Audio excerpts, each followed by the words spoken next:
ప్రకాశం జిల్లా ఒంగోలులో ఓ బాధితుడు తీవ్ర అనారోగ్య పరిస్థితుల్లోనూ తన సమస్య పరిష్కారం కోసం కలెక్టర్ను ఆశ్రయించారు. కొరిసపాడు మండలం పమిడిపాడు గ్రామానికి చెందిన రావి పూర్ణచంద్ర రీసర్వేలో తన భూమి కొలతల్లో వ్యత్యాసాలు వచ్చాయని ఫిర్యాదు చేశారు. సమస్యను పరిష్కరించాలని కోరిన ఎంఆర్ఓ నుండి సరైన స్పందన రాలేదని ఆరోపించారు.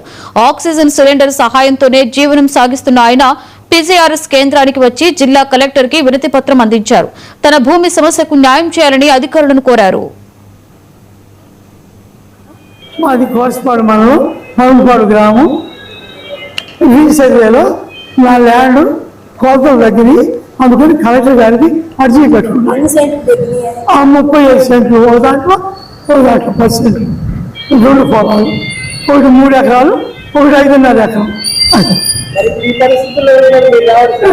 పిల్లలు ఒక అబ్బాయి ఉన్నాడు, ఒక అబ్బాయి దేవుడిని తీసుకెళ్ళాడు, అందుకని అయిపోయి దూరాలు ఉద్యోగం చేసుకుంటున్నాను. ఎంఆర్ఓ కలిసి చేపిస్తాను, అది క్లియర్ తొందరగా చేయట్లా, అందుకని కలెక్టర్ గారికి అర్జీ ఇచ్చాను.